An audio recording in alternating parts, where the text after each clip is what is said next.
उधम सिंह नगर जनपद के काशीपुर में मंगलवार को उत्तराखंड कांग्रेस कमेटी की तरफ से पार्टी कार्यकर्ताओं के लिए महासम्मेलन आयोजित किया गया, जिसमें तमाम बड़े नेताओं समेत समूचे उत्तराखंड के कांग्रेस कार्यकर्ता शामिल हुए, जिसमें आगामी निकाय और लोकसभा चुनाव की तैयारियों को लेकर विस्तार से चर्चा की गई। साथ ही पार्टी के सभी पदाधिकारियों और कार्यकर्ताओं से एकजुट होने का आह्वान किया। इस मौके पर उत्तराखंड कांग्रेस के प्रदेशाध्यक्ष करण माहरा ने कहा कि जब कांग्रेस कमजोर हुई है, देश भी कमजोर हुआ है। उन्होंने कहा कि बीजेपी सरकार देवभूमि को शराब भूमि बनाने के पीछे लगी है।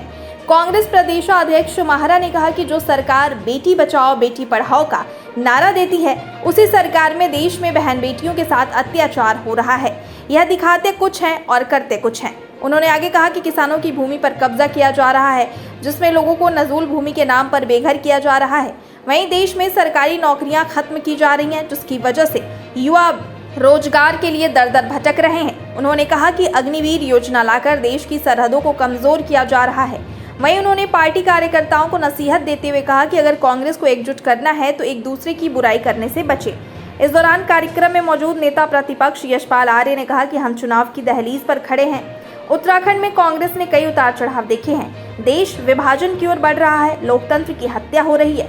नेता प्रतिपक्ष ने आगे कहा कि काशीपुर से नई शुरुआत होनी चाहिए। पार्टी के सामने बड़ी चुनौतियां हैं, एकजुटता और समर्पण से ही जीत हासिल कर सकते हैं।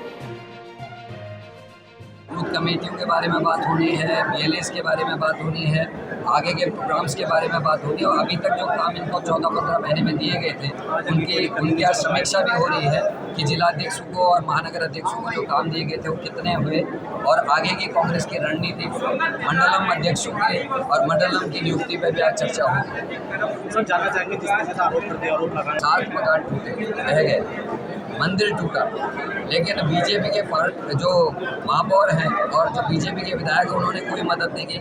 आज भी उन 7 जो परिवार जिनके मकान टूटे उनको कोई मुआवजा नहीं मिला है, न ही वहाँ पिचिंग का काम अभी तक शुरू हुआ है। सरकार ने ऐसा लगता है आपदा में, चाहे वो हरिद्वार का क्षेत्र हो, चाहे वो ये तराई का क्षेत्र हो, जहाँ भी आपदा आई है सरकार कहीं दिखाई नहीं दे रही और किसी भी तरीके की सहायता लोगों को नहीं प्राप्त हो रही।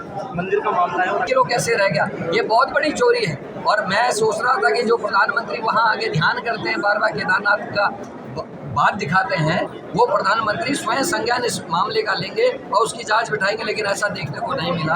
खाली बाबा केदार का नाम चुनाव में जीतने के लिए या धर्म को मानने वाले लोगों को प्रभावित करने के लिए किया जा रहा है। हकीकत यह है कि केदारनाथ में बहुत बड़ा घोटाला हुआ है और ये तक कहा गया कि वो सोना बह गया है पानी से, तो आखिर उसकी कब जाँच होगी?